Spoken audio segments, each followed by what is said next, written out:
Chapter 24 of Amal Unbound. Nazreen Baji had a migraine headache. I had spent half the night massaging her head, but it had not helped, and now she grimaced over lunch. I can draw your bath when you're finished, I offered. The steam helps sometimes. Rest will do more good. She clasped a hand to her forehead and stood up. Mumtaz is gone for the afternoon to visit her sister. Keep an eye on the kitchen until she returns. And tell Bilal I'll be in the library catching up on some work. Jawad Sahib told me. He shouldn't bother me unless I call for him. What kind of work? Nazreen Baji asked. Just some accounting and paperwork. But why? Zaid should be doing that. What do we have an accountant for? Whether or not he's an accountant is debatable, and the only one I can trust is myself anyway, he said. Then he looked at me. How are things going with her? And he nodded toward me. Very well, Nazreen Baji said. She's a gift from God. Good. I'm glad it all worked out, Jawad replied. I'd settled dirty dishes into the sink and had just turned on the faucet when I felt a tug on my camise. Fatima looked at me. Her expression was somber. What's wrong? I turned off the water. I heard about what happened yesterday. About the books. I flushed. Takur must have told everyone all about it. So you know how to read? She asked. Yes, I learned at school. Could you teach me? I paused at this unexpected question. Baba said he could get me paper and pencil. I glanced at Hamid. He covered a pot with a metal lid and rested his cooking spoon to the side. He gave a small nod. But I might not be able to learn, she continued. My mother used to say I was not very bright. She said it without any effect, as though it was simply fact. I picked up a butter knife and held it out to her. What is this? I asked her. A knife.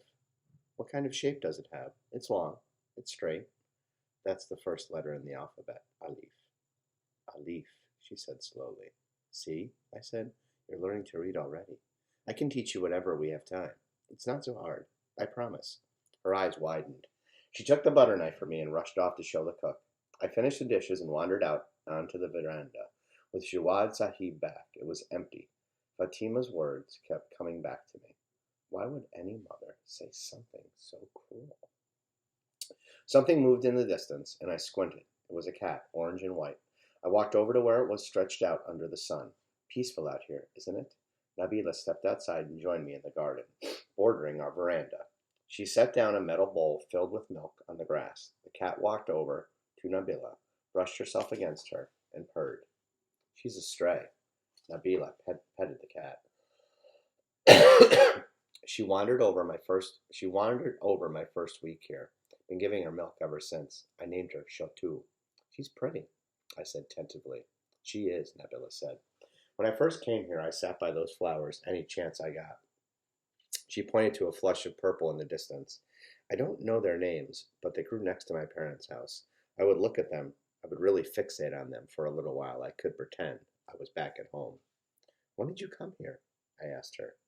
These were the first words she'd spoken to me, not laced with malice. I was 9 years old, she said, as old as Fatima is now. To pay back debts? There were no debts until they brought me here. Her expression darkened. I was traded in for the price of 6 goats and a cow for my eldest sister's wedding. My parents promised they'd come back to get me as soon as they repaid him. They didn't come? They came all right, and they borrowed more money. Maybe they could have paid it all back, but then there was the money we owed for living here. Wait, what do we owe for living here? Don't you know? Nothing is free. Not the state rotus, not the stale rotus, the bed we sleep in, not for you and me anyway. It's different for Mumtaz, Hamid, Takur, and some of the others. They chose to work here. They get paid for the work they do and can live here or with their families. You and me, we aren't free. We work off our debts by working here. But the food we eat, the sheets on our bed, and the roof over our head are all accounted for, and they are put into the original debt. But that makes no sense. If he charges us to live here, how can we ever pay it off? We can't. I thought of my father. He promised to bring me home as soon as he paid back the debts. But how could he pay back Jawad Sahib if every minute I spent here made the balance higher than the day before? I sank into a bench and tried to steady my breathing. Nabila was wrong. She had to be. But if she wasn't, did this mean I would never be free? My chest burned with the unjustness of it all. Until that moment, I didn't know heartbreak was real and physical breaking.